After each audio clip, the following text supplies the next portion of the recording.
ஒரு இன்ஸ்டாகிராம் போஸ்ட்னால ஒரு காதல் கதை வந்து ஃபுல்லா வந்து சேஞ்ச் ஆயிடுமா அப்படின்றது இந்த வீடியோ பார்த்தீங்கன்னா நீங்க தெரிஞ்சுப்பீங்க. இனி ரவி வந்து உங்க வசம் அப்படின்னு கெனிக்ஷா போட்ட அந்த ஒரு லைன் இப்போ சோஷியல் மீடியாவே வந்து ராக் பண்ணிட்டு இருக்கு. சென்னையே வந்து விட்டு போறேன் அப்படின்னு வந்து டிசைட் பண்ணிட்டேன் அப்படின்னு வந்து சொல்லியிருக்காங்க. அதே மாதிரி மியூசிக்கே கைவிடுற அளவுக்கு மனவேதனையில இருக்கேன் அப்படின்னு வந்து சொல்லியிருக்காங்க. இதுக்கு பின்னால என்ன நடந்துச்சு? ரவி மோகன் லைஃப்ல வந்து உண்மையிலேயே இன்னொரு செப்பரேஷன் வந்து நடந்துருச்சா? டைவர்ஸ் கிடைக்கிற வரைக்குமே நான் நடிக்க போறதில்ல அப்படின்ட்டு ரவி வந்து அனௌன்ஸ் பண்ணியிருக்காரு. கையை அறுத்துடுவேன் அப்படின்னு என்ன மிரட்டி தான் இவங்க வந்து மேரேஜ் பண்ணிட்டாங்க அப்படின்னு அழுதுட்டே வந்து சொல்லியிருக்காரு. ஆக்டர் ரவி கெனிக்ஷா வந்து பிரேக்கப் பண்ணிட்டாரா? சென்னை விட்டு கெனிக்ஷாவை நீங்க தான் வந்து அனுப்பிட்டீங்க அப்படின்னு ரவி மோகன் வந்து சொல்லியிருக்காரு. இந்த ரிலேஷன்ஷிப் பிரேக் ஆஃப் பண்றதுக்கு ரீசன் இதுவா அப்படின்னு நீங்க கேட்டீங்கன்னா வந்து ஷாக் ஆயிடுவீங்க. தேவைப்பட்டுச்சுன்னா வெளியே கெனிக்ஷா விஷயம் வரும் அப்படின்னு ஆர்த்தி ரவி வந்து சொல்லியிருக்காங்க. இவங்க 3 பேருமே டிஃப்ரெண்டான விஷயத்தை தான் வந்து ஷேர் பண்ணியிருக்காங்க. என்னெல்லாம் நடந்துச்சு இவங்களோட லைஃப்ல அப்படின்றத நம்ம இந்த வீடியோல பார்த்து தெரிஞ்சுக்கலாம். கெனிக்ஷா ரவி வந்து மோகனை விட்டு பிரிஞ்சுட்டாங்க அப்படின்னு தான் சோஷியல் மீடியால ரொம்ப ரொம்ப வைரல் ஆயிட்டு இருக்குது. அதுக்கப்புறம் பாத்தீங்கன்னா ஆக்டர் ரவி நிறைய விஷயத்துல வந்து அழுதுட்டு அவரோட ஃபீலிங்ஸ், பெயின்ஸ் எல்லாமே வந்து ஷேர் பண்ணியிருக்காரு. ஃபர்ஸ்ட் இந்த போஸ்ட் தான் வந்துச்சு. அதுக்கப்புறம் தான் நெக்ஸ்ட் அப்படின்னு எல்லாமே ஸ்டேஜ் பை ஸ்டேஜுக்கு வந்து போயிருக்கு.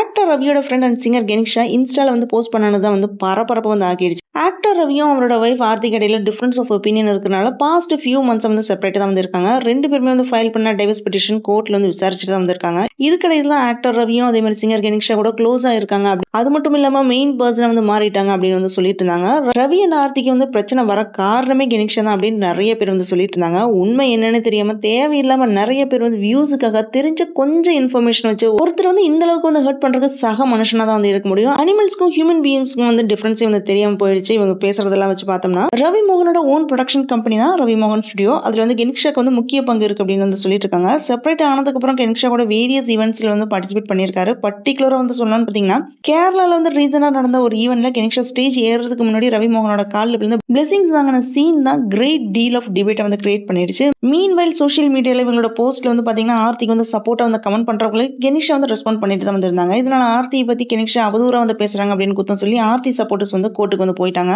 இந்த கேஸ்ல எந்த மீடியா அவுட்லெட்டுமே ஆர்த்திக்கு எகெயின்ஸ்டா வந்து கமெண்ட் சொல்லக்கூடாது அப்படின்னு கோர்ட் வந்து கெனிக்ஷாக்கு இன்ட்ரீம் ரீஸ்ட்ரைனிங் ஆர்டர் வந்து இஷ்யூ பண்ணியிருந்தாங்க. இந்த ரீஸ்ட்ரைனிங் ஆர்டருக்கு அப்புறம் ஆக்டர் ரவியோட ஃபேமிலி வந்து பிரிக்க வந்தாங்க அப்படின்ட்டு கெனிக்ஷா மேல அலிகேஷன் வந்தனால சிவியர்லி வந்து டிஸ்ட்ரெஸ்ட் ஆயிட்டாங்க. அதுக்கப்புறம் தான் கெனிக்ஷா இன்ஸ்டால அதிரடியா ஒரு வீடியோ ஒன்று ரிலீஸ் பண்ணியிருந்தாங்க. ரவி வந்து மென்டலி வந்து அஃபெக்ட் ஆனப்போ அவருக்கு ஒரு தெரபிஸ்டா மட்டும் தான் வந்து ஹெல்ப் பண்ண ஸ்டார்ட் பண்ண அப்படின்னு வந்து சொல்லியிருக்காங்க. ஆல்ரெடி என்னோட பேரண்ட்ஸும் 18 வயசுல கல்யாணமாகி அவங்களோட கருவுமே வந்து லாஸ் ஆன பெயின் இருக்கிறதுனால நான் எப்பவுமே வந்து இன்னொரு ஃபேமிலி வந்து கெடுக்க நினைக்க மாட்டேன் அப்படின்னு கெனிக்ஷா அழுதுட்டே வந்து சொல்லியிருப்பாங்க.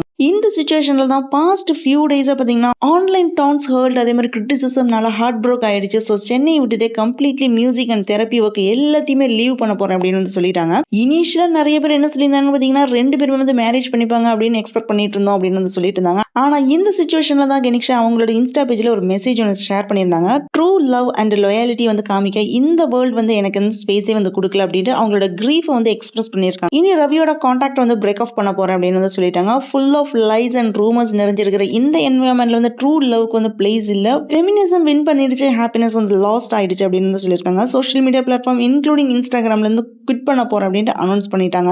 வேர்ல்டு ஆல்ரெடி ஒரு ஸ்டோரி வந்து டிசைட் பண்ணிடுச்சு. ஒரு மனுஷன் வந்து ப்ரொடெக்ட் பண்றதுக்காக வேண்டி என்னையே நான் பீசஸா வந்து கொடுத்துருக்கேன். ஆனா இப்போ எனக்கு ஒண்ணு தெளிவா தெரியுது. இந்த வேர்ல்டு வந்து ஸ்பெக்டக்கல் அண்ட் எக்ஸைட்மெண்ட்க்கு வந்து அடிக்ட் ஆயிடுச்சு. குழப்பத்துக்கு முன்னாடி கம்பேஷன் ஒரு சின்ன ஆப்பர்ச்சுனிட்டி வந்து கிடைக்கிறது இல்ல. நான் சென்னை விட்டு போறேன், நான் விட்டு கொடுத்துறேன். என்னோட மியூசிக், என்னோட தெரப்பி, அதே மாதிரி சோஃபார் இவங்க வாழ்ந்த லைஃப் ரிலேட்டடான எல்லாத்தையுமே நான் விட்டுறேன். கிரியேட் பண்ணாத மனுஷனால தான் வந்து பிரேக் பண்ண முடியும் அப்படின்னு வந்து நினைக்கிறேன் அப்படின்னு சொல்லியிருக்காங்க. அது மட்டும் இல்லாம என்னோட ஃப்ரெண்ட்ஸ், ஃபேமிலிஸ் அண்ட் வெல்விஷர்ஸ் எல்லாருக்குமே வந்து பிரைவசி கொடுங்க அப்படின்னு வந்து சொல்லியிருக்காங்க. பப்ளிக் அதே மாதிரி ஃபிலிம் இண்டஸ்ட்ரி கிரிட்டிசிசம் பண்றவங்க, ஆக்டர் ரவியை லவ் பண்றவங்க, வெறுக்கிறவங்க, டிஃபெண்டா இருக்கிறவங்க, கேலி பண்றவங்க, இல்ல அவரோட லைஃப் வந்து உரிமையா வந்து கொண்டாடுறவங்க, இந்த மாதிரி எல்லாருக்குமே தான் ஆக்டர் ரவி இப்போ உங்களுக்கே சொந்தம் அப்படின்னு ரொம்ப ரொம்ப ஃபீல் பண்ணி வந்து சொல்லியிருக்காங்க. ஃபர்ஸ்ட் வந்து எனக்கு சம்மந்தமே இல்லாத பேட்டில்ஸ்ல இனி வந்து ஃபைட் பண்ண போறது இல்லை அப்படின்னு வந்து சொல்லியிருந்தாங்க. நல்ல மனுஷங்க வந்து வாழ்றதுக்கு ஒரு சான்ஸ் தேவைதான். ஸோ அவங்களுக்கு வந்து சப்போர்ட்டா இருக்கிறது தான் வந்து ஒருத்தரால வந்து செய்ய முடிஞ்ச பெஸ்ட் திங் அப்படின்னு நினைச்சதுதான் என்னோட ஃபூலிஷ்னஸ் அப்படின்னு வந்து சொல்லியிருக்காங்க. இதனால கெனிக்ஷா ரவி மோகன் வந்து பிரிஞ்சுட்டாங்க அப்படின்னு சோஷியல் மீடியா இருக்கிற எல்லாருமே வந்து சொன்னது வந்து உண்மைதான். கெனிக்ஷாவோட இந்த டிசிஷனுக்கு அப்புறம் ரவி மோகன் ஆர்த்தி டைவர்ஸ் கேஸ்ல வந்து நியூ ட்விஸ்ட் ஒன்று வந்திருக்கு. இந்த மாதிரி கெனிக்ஷா போஸ்ட் அனௌன்ஸ் பண்ணதுக்கு அப்புறம் ஆர்த்தி போஸ்ட் பண்ணதான் வந்து அட்ராக்ட் ஆயிருக்கு.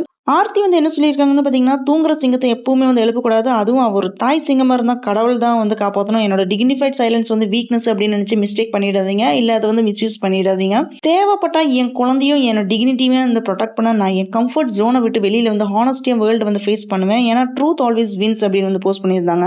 இந்த மாதிரி இவங்க 2 பேருமே மாறி மாறி போஸ்ட் பண்ணிட்டு இருந்த சிச்சுவேஷன்ல தான் ரவி ரிப்போர்ட்டர்ஸ் வந்து மீட் பண்ணானது. சாதுவா இருந்த என்ன நிறைய பேர் வந்து சீண்டலாம் அப்படின்னு வந்து நினைக்கிறாங்க. இவ்வளவு நாள் நான் பேசாம இருந்தது என்னோட ஃபூலிஷ்னஸ் தான். டைவர்ஸ் கிடைக்கிற வரைக்குமே நான் வந்து நடிக்க போறது இல்ல. சாது மிரண்டா காடு கொள்ளாது அப்படின்னு சொல்லுவாங்க. அதே மாதிரி தான் 23 வருஷமா வந்து டே அண்ட் நைட் வந்து ஒர்க் பண்ணியிருக்கேன். என்னோட 90% ஆஃப் ஃபிலிம்ஸ் எல்லாமே சக்சஸ்ஃபுல் தான். என் அப்பாவும் என் அண்ணனும் 4 வருஷமா வந்து வேலை செய்யல. யங்கா இருக்கும்போது என் ஃபேமிலிக்காக நான் ஒர்க் பண்ணியிருக்கேன். என் ஃபேமிலிக்காக நான் இருக்கேன். என் குழந்தைகள் வந்து பார்க்க விடுறது இல்ல. என்னோட பாஸ்ட் லைஃப்ல வந்து 14 வருஷம் வந்து வாழ்ந்திருக்கேன் அப்படின்னு சொன்னது மட்டும் இல்லாம ஃபெமினிசம்னா என்னன்னு தெரியுமா அப்படின்னு வந்து கேட்டிருக்காரு.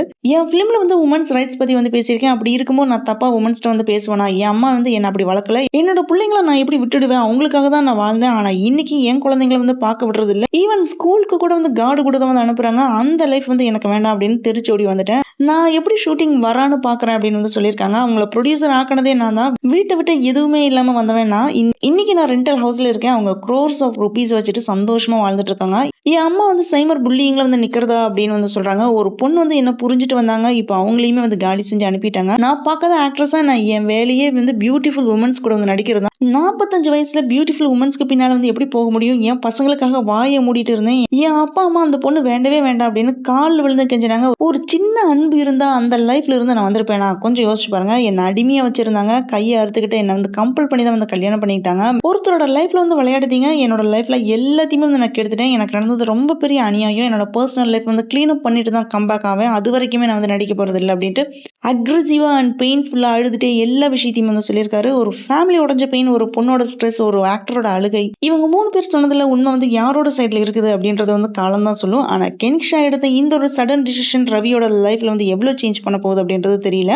நெக்ஸ்ட் ஃபியூ டேஸ்ல இன்ஃபர்மேஷன் கண்டிப்பா வரும். அப்போ எகெயின் இந்த கான்ட்ரோவர்சி இதுக்கு மேல பெரிய ஷாக்கிங் வந்து சேஞ்ச் ஆகலாம். அது வரைக்கும் நம்ம வெயிட் பண்ணுவோம். கெனிஷா சொன்ன மாதிரி நம்ம எல்லாருமே வந்து எக்ஸைட்மெண்ட் வந்து அடிக்ட் ஆயிட்டோம் தான் நினைக்கிறேன். நார்மலா எல்லாரோட லைஃப்லயும் பாத்தீங்கன்னா ஆக்டர் ரவிக்கு வந்து இஷ்யூ மாதிரி தான் வந்து வரதான் செய்யும். இவங்க வந்து ஃபேமஸ் செலிபிரிட்டினால எல்லாருமே இவங்க வந்து இப்படி டார்கெட் பண்ணி பேசுறது வந்து தப்பு தான் அப்படின்னு நான் சொல்லுவேன். உங்க லைஃப்ல ஏதாவது ப்ராப்ளம் வந்தா அது இந்த மாதிரி யாராவது கேவலமா வந்து ஹர்ட் பண்ற மாதிரி பேசுறாங்க, கோவம் வரும் இல்லையா? அதே மாதிரி தான் வந்து அவங்களுக்குமே சப்போர்ட் பண்றங்கிற பேர்ல ஹர்ட் மேல ஹர்ட் தான் வந்து பண்ணிட்டு இருக்காங்க. என்னோட ஒப்பீனியனை தான் நான் இங்க வந்து எக்ஸ்பிரஸ் பண்ணியிருக்கேன். இதுல வந்து நிறைய பேருக்கு வந்து டிஃபரன்ஸ் ஆஃப் ஒப்பீனியன் இருக்கலாம். ஆனா அதுதான் வந்து ரியல் ஃபேக்டே. தெரிஞ்ச கொஞ்சம் இன்ஃபர்மேஷன் வச்சு இவங்க தான் பெஸ்ட், இவங்க தப்பே பண்ணல அப்படின்ட்டு யாருனாலுமே வந்து டிசைட் பண்ண முடியாது. சோஷியல் மீடியால நம்ம பாக்குறது எல்லாமே ஃபுல்லா வந்து உண்மையெல்லாம் இல்ல.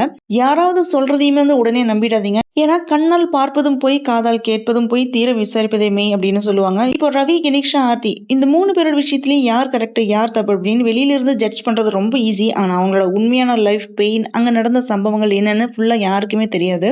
அதனால ரூமர்ஸை மட்டும் நம்பாம எல்லா சைடும் இருக்கிற ட்ரூத்தை கேட்டுதான் வந்து புரிஞ்சுக்கணும். உண்மை என்ன அப்படின்றது காலம் கண்டிப்பா வந்து வெளியில கொண்டுட்டு வரும். அது வரைக்குமே கண்ணால் பாக்குறதையும் காதால கேட்கறதையும் மட்டும் நம்பாம தீர விசாரிப்பதே மெய் அப்படின்னு நினைச்சிட்டு இருங்க. தேங்க்ஸ் ஃபார் வாட்சிங் திஸ் வீடியோ. உங்களுக்கு இந்த வீடியோ பிடிச்சதுன்னா லைக் பண்ணுங்க, ஷேர் பண்ணுங்க, சப்ஸ்கிரைப் பண்ணுங்க. See you all in the next video.